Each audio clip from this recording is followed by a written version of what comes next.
So hello everyone. तो आज हम स्टार्ट करेंगे how I taught my grand mother part 2। I could not understand why my 62-year-old grand mother was telling me a 12-year-old the story of her life in the middle of the night. मतलब मैं ये नहीं समझ सकी कि मेरी 62 साल की दादी एक 12 साल की लड़की से अपनी स्टोरी क्यों सुना रही है, और वो भी आधी रात में। But I knew I loved her immensely and there had to be some reason why she was talking to me। लेकिन मैं ये जानती थी कि मैं उनको बहुत ज़्यादा प्यार करती थी, तो ऐसा ज़रूर कुछ रीज़न होगा जो मुझे वो बताना चाहती थी। I looked at her face. मैंने उनके फेस की तरफ देखा। It was unhappy and her eyes were filled with tears. मैंने उनके फेस की तरफ देखा और उनका जो फेस था बहुत ज़्यादा दुखी था और उनके आँखों में आंसू भरे हुए थे। She was a good looking lady who was usually always smiling. वो अच्छी लेडी थी जो हमेशा स्माइल करते हुए दिखती थी। Even today I can not forget the worried expression on her face. I leaned forward and held her hand. आज भी मैं उनके दुखी एक्सप्रेशन को भूल नहीं पा रही थी। मैं उनकी तरफ आगे बढ़ी और मैंने उनके हाथ को पकड़ा। अवा, don't cry, what is the matter, can I help you in any way. मैंने कहा, अवा प्लीज़ मत रोइए, क्या बात हो गई, किसी भी तरीके से क्या मैं आपकी कोई हेल्प कर सकती हूँ। उन्होंने कहा, यस, हाँ, आई नीड योर हेल्प, मुझे तुम्हारी सहायता की ज़रूरत है। You know when you were away Karmaveera came as usual. तुम्हें पता है जब तुम दूर गई थी सदा की तरह करमवीरा मैगज़ीन आई। I open the magazine. मैंने मैगज़ीन खोला। I saw the pictures that accompanies the story of Kashi यात्रा and could not understand anything that was written। मैंने पिक्चर्स देखे जो काशी यात्रा की स्टोरी में थे, जो उसमें लिखा हुआ था, लेकिन मैं कुछ भी समझ नहीं पाई। Many times I rubbed my hand over the pages wishing they could understand that was written। ज़्यादातर समय मैंने पेजेस पर हाथ फेरे और मैंने विश किया कि ये मुझे समझ में आ जाए जो भी लिखा हुआ है। But I knew it was not possible। लेकिन मैं जानती थी ये संभव नहीं है। If only I was educated enough। जब तक मैं educated नहीं हूँ। I waited eagerly for you to return। और मैंने तुम्हारी बेचैनी से इंतज़ार किया तुम्हारे आने का। I felt you would come early and read for me। मुझे लगा कि तुम जल्दी आ जाओगी और मेरे लिए कहानी पढ़ोगी। I even thought of going to the village and asking you to read for me। मैंने ये भी सोचा कि मैं उस गाँव में चली जाऊँ और तुमसे बोलूँ कहानी पढ़ने के लिए। I could have asked somebody in this village but I was too embarrassed to do so।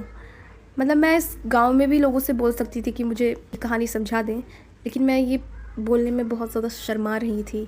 I felt very dependent and helpless. मैं बहुत ज़्यादा निर्भर और बहुत मजबूर फील कर रही थी। We are well off but what use is money when I can not be independent. हम बहुत अच्छे परिवार से हैं, मतलब जिनके पास बहुत अच्छा पैसा है, लेकिन क्या फ़ायदा इस पैसे का जब मैं इंडिपेंडेंट नहीं हो सकती, जब मैं आत्मनिर्भर नहीं हो सकती। I did not know what to answer. Ava continued. मुझे समझ नहीं आ रहा था क्या बोलना है। अवा बोलती रही। I have decided I want to learn the Kannada alphabet from tomorrow onwards. तो अवा ने कहा कि मैंने डिसाइड कर लिया है कि अब मैं कन्नड़ा अल्फ़ाबेट सीखूंगी कल से। I will work very hard.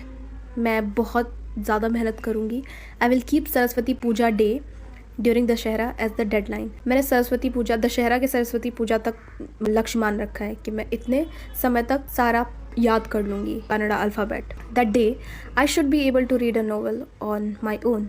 उस दिन मैं खुद से अपने आप से वो नोवेल पढ़ूँगी। I want to be independent.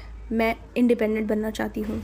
I saw the determination on her face yet I laughed at her. मैंने उनके चेहरे पर दृढ़ निश्चय देखा, तभी मैंने उन पर हंस दिया। अवा, at the age of 62 you want to learn the alphabet. मैंने कहा, अवा 62 साल की एज में आप अल्फ़ाबेट सीखना चाहती है। All your hair is grey, your hands are wrinkled, you wear spectacles and you work so much in the kitchen. आपके सारे बाल भूरे हो चुके हैं, आपके हाथों पर झुर्रियाँ पड़ चुकी हैं और आप चश्मा पहनती हैं और बहुत ज़्यादा मेहनत करती हैं आप किचन में। Childishly I made fun of the old lady but she just smile. बचकाने तरीके से मैंने उनका मजाक बनाया, फिर भी वो बस हंस दिया उन्होंने। For a good cause if you are determined you can overcome any obstacle. किसी अच्छे कारण के लिए अगर आप दृढ़ निश्चयी हो तो आप किसी भी परेशानी को पार कर सकते हैं। मेरी दादी ने कहा, आई will work harder than any buddy but I will do it. मैं बहुत ज़्यादा मेहनत करूँगी लेकिन मैं अल्फ़ाबेट सीख के रहूँगी, ये उन्होंने कहा। For learning there is no age bar. और हाँ, सीखने के लिए कोई एज बार नहीं होता है, कोई एज नहीं होती है। The next day onwards I started my tuition. तो अगले दिन से ही मैंने अपना ट्यूशन स्टार्ट कर दिया, उनको पढ़ाना स्टार्ट कर दिया। मतलब अवा वॉज अ वंडरफुल स्टूडेंट। अवा बहुत वंडरफुल स्टूडेंट थी। The amount of homework she did was amazing. जो भी उन्होंने होमवर्क किया वो बहुत अमेजिंग था। She would read, repeat, right and recite. और जो भी उनको काम दिया जाता था वो बार बार पढ़ती थी, उसको बार बार रिपीट करती थी, उसको लिखती थी और बिल्कुल कंठस्थ कर लेती थी वो। I was her only teacher and she was my first student. मैं उनकी पहली टीचर थी और वो मेरी पहली स्टूडेंट थी। Little did I know then that one day I would become a teacher in computer science and teach hundred of students. उस वक्त बस मुझे इतना पता था कि मैं एक दिन कंप्यूटर साइंस में टीचर बनूंगी और हंड्रेड्स ऑफ स्टूडेंट्स को पढ़ाऊंगी। The Dussehra festival came as usual. हमेशा की तरह दशहरा फेस्टिवल आया। Secretly I bought Kashi Yatre which had been publish as a novel by that time. चुपके से मैंने काशी यात्रे का नॉवल खरीदा जो कि पब्लिश हो चुकी थी। My grandmother called me to the puja place and made me sit down on a stool. मेरी दादी ने मुझे बुलाया पूजा की जगह पर और मुझे एक स्टूल पर बिठा दिया। She gave me a gift of frock material. उन्होंने मुझे एक गिफ्ट दिया फ्रॉक मटेरियल में। Then she did something unusual. और उन्होंने कुछ अजीब अलग किया। उन्होंने she bent down and touch my feet. वो नीचे झुकी और उन्होंने मेरे पैरों को छुआ। I was surprised and taken aback. मैं चौंक गई और मैंने अपने पैरों को पीछे खींच लिया। Elders never touch the feet of youngers. जो बड़े होते हैं वो कभी छोटों के पैर नहीं छूते। We have always touch the feet of God, elders and teachers. हमने हमेशा अपने भगवान के पैर छुए हैं, अपने बड़ों के पैर छुए हैं और अपने टीचर्स के पैर छुए हैं। We consider that a mark of respect. तो हम ऐसा क्यों करते हैं? क्योंकि उनको हम रिस्पेक्ट करते हैं। It is a great tradition but today the reverse had happen. It was not correct. तो ये एक ट्रेडिशन है, यानी कि एक ये प्रथा चलती हुई आ रही है, लेकिन आज वो उल्टा हो गया जो कि ये सही नहीं था। She said I am touching the feet of a teacher not my grand daughter. उन्होंने कहा मैं एक टीचर के पैर छू रही हूँ, ना कि अपनी पोती के। A teacher who taught me so well with so much of affection that I can read any novel confidently in such a short period. उन्होंने कहा वो टीचर जिसने मुझे इतना अच्छा सिखाया, इतने लगाव से इतनी सब चीज़ें सिखाई कि मैं आज कोई भी नोवेल बहुत अच्छे से पढ़ सकती हूँ, बहुत कॉन्फिडेंट से पढ़ सकती हूँ इतने कम समय के अंदर। Now I am independent. अब मैं आत्मनिर्भर हो चुकी हूँ। It is my duty to respect a teacher. और ये मेरी ड्यूटी है कि मैं एक टीचर का रिस्पेक्ट करूं। It is not written in our scriptures that teachers should be respected respective of the gender and age. उन्होंने कहा क्या ये हमारे पुराणों में नहीं लिखा है कि हमें अपनी टीचर की रिस्पेक्ट करनी चाहिए बिना एज और बिना जेंडर देखे?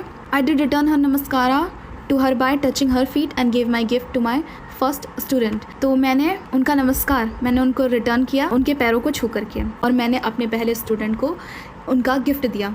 She opened it and read immediately the title Kashi यात्रे by Triveni and the publisher name। और उन्होंने लिया और उन्होंने खोला उसे, और खोलने के बाद ही उन्होंने उस टाइटल को पढ़ा काशी यात्रे और उसके पब्लिशर के नेम को पढ़ा जो कि त्रिवेणी थी। I knew then that my student has passed with flying colors। तो मुझे पता चल गया कि मेरी जो स्टूडेंट थी वो उसने सब चीज़ मतलब उसने अचीव कर लिया। जो भी मैंने पढ़ाया उसने वो सब पा लिया। इसका मतलब ये है कि उन्होंने वो पढ़ लिया था ना, वो नोवेल के ऊपर क्या लिखा है और नोवेल के राइटर कौन है। तो उसको ये लगा था कि उसकी जो पढ़ाई थी, उसने जो पढ़ाया था वो सब उसका पूरा हो गया। So this is the end of the chapter. Thank you so much.